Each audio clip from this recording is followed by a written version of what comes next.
उम्मीद जगी कि हमारे टोहाना के अंदर एक राजनीतिक बदलाव की जरूरत थी। एक दबाव, डर, घुटन, भय और एक रिकवरी की जो राजनीति थी, उससे मेरे लोग छुटकारा चाहते थे। मेरे व्यापारी से मंथलियां वसूली जाती थी, मेरे व्यापारी को डराया जाता था, व्यापारी भाइयों को।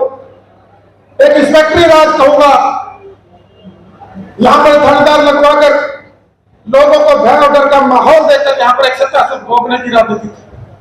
हर 5 साल में चुनाव आए, एक ही परिवार का यहां राजनीति में कब्जा रहा। सामने कई बार लोगों ने बदलाव किए, लेकिन सामने वाले भी हमारे हत्या के लोगों को मुद्दों पर खड़े नहीं उतर पाए। और सभी को परखने के बाद एक लंबा तप, लंबी सेवा और लंबे विश्वास के साथ करीबन जब मैं पहले चुनाव से पहले 5-7 साल से, वैसे तो लंबे से 3 पीढ़ियां सेवा में थी, मजबूत चुनाव आपने लड़वाया। लेकिन पहली बार जब देश के प्रधानमंत्री माननीय नरेंद्र मोदी जी बने, उस हवा के अंदर किसी दूसरे को हमारे सामने जो चुनाव लड़ते हमारे टोहाना वासी ने मौका देना सही समझा। और मैं भी आज ये मानता हूं कि उस समय का जो चुनाव, जो मेरे टोहाना वासी ने जो फैसला लिया, वो फैसला सही था। मुझे भी एक संघर्ष और सेवा करने का मौका मिला, जनता का विश्वास अटल हुआ। मेरी भी जो एक तपस्या आप लोगों ने लेनी थी, उस तपस्या को छोड़ ना करके लंबी तपस्या मेरी ली गई, मेरी परीक्षा ली गई।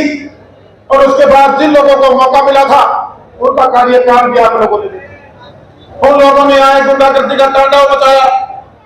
आज भी कई बार सुनने में आता है, कई व्यापारियों से कोशिश करते हैं कि वसूली की जाए। अभी भी हमारे तारा कक्कड़ जी बता रहे थे मुझे, बैठ के दुकान में इनसे इस प्रोग्राम के बाद चर्चा करूंगा। लेकिन मैंने कहा था कि भय मुक्त होकर अपना काम कीजिए, आपको चिंता करने की जरूरत नहीं। मेरी आखिरी जो शरीर में सांस है और मेरे शरीर के खून का आखिरी कतरा आपकी सेवा के लिए मैंने समर्पित किया था, जब मैंने विचार बढ़ाया कि मैं आपकी सेवा में आ रहा। लेकिन परिस्थितियां जो मेरे सामने चुनाव लड़ने वाले लोग थे, उन्होंने ऐसी पैदा कर दी थी कि मेरे टोहाना का कोई समझ में आ गया था कि अगर हमने गलती दोबारा दोहराई तो टोहाना को नरक बनाने से कोई भी नहीं रोक पाएगा। और एक विश्वास मेरे साथ खड़ा हुआ।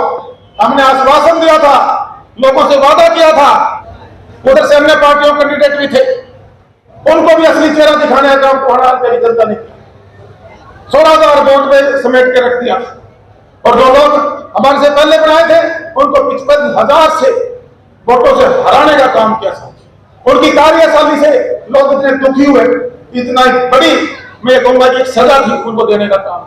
ये लोकतंत्र है, इसमें जनता अपना फैसला खुद करती है। कुछ जिम्मेदार लोगों को छोड़ के उसके अलावा आम आदमी के लिए कुर्सियां भी नहीं थी, चाय पानी की व्यवस्था नहीं होती थी, आव भक्त नहीं होती थी। एक जुल्म मैं कहता हूं हमारे टोहाना के लोगों को उठाया जाता था, गुलाम बनाकर उनको रखा जाता था और उनका शोषण किया जाता था। वैसे तो हम 1947 में आजाद हुए और उस आजादी में मेरे परिवार का भी योगदान है, मुझे फक्र है। तो साथियों, हमारा टोहाना का अगर मैं सही में कहूं तो 2019 में आजाद हुआ। साथियों, 2019 में हमने आजादी प्राप्त की। एक आजादी खोज टोहाना में भी खड़ी हुई, एक संगठन खड़ा हुआ और अनेकों ने भलाई के कार्य संगठन के द्वारा किए। मुझे जिम्मेदारी मिली, जो अहंकार में टूटे हुए लोग थे, वो ये लोगों के बीच में बैठकर कहते थे, बोला विधायक ही बने हैं, सलाम तो मैगा। अरे संवैधानिक राइट है साथियों। इसके अलावा आपने बाईपास देखा, जब हमारे से पहली सरकार भारतीय जनता पार्टी की सरकार थी, जब इसकी शुरुआत अपने समाज की वजह से इस बाईपास को पूरा नहीं बनने दिया। जमीन को उधर करवाना, उसमें दूसरी तरह के लिए जो अपने पर्सनल इंटरेस्ट को पूरा करना। मैंने करने के बाद मेरे 8 महीने लगे इस बाईपास को मैंने शुरू करवाने का काम। जो जमीन बीच में अटकी हुई थी उनको क्लियर करवाने का काम किया। बस स्टैंड की घोषणा 2013 जब मैं एमएलए बना, लगभग फाइल वो कंप्लीट हुई पड़ी थी। लेकिन कुछ सवाल थी लोगों ने टोहाना की डेवलपमेंट को रोकने के लिए, रोड अटकाने के लिए उन फाइलों के अंदर रोड अटकाने का काम किया। मेरी ताकत जो 100% ताकत से काम होना चाहिए, वहां मेरी ताकत 1000 गुना लगती है साथियों, 1000 गुना।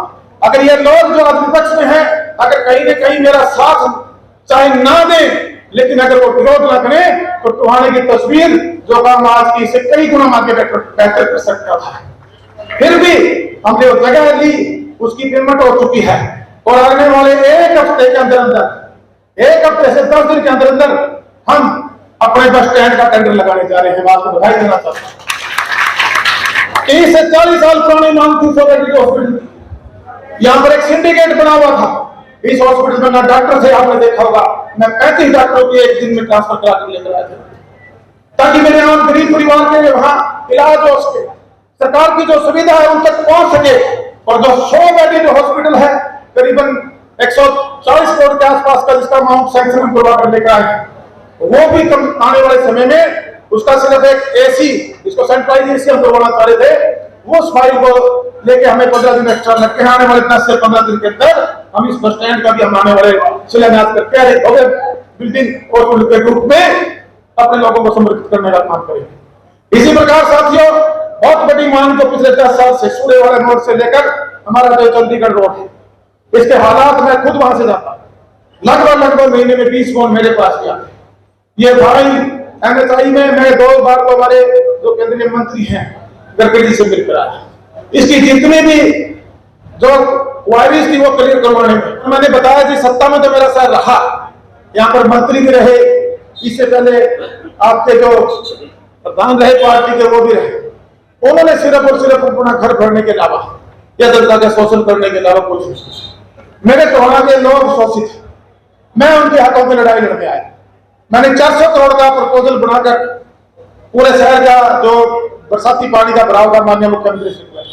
कोविड का समय था, पैसे की स्टेज पे कमी थी, सभी व्यापार ठप हो चुके थे, लेकिन मैं बधाई देना चाहूंगा माननीय मुख्यमंत्री जी को। उन्होंने मुझे कहा बबली इतना पैसा एकदम से एक सिटी में हम नहीं दे सकते।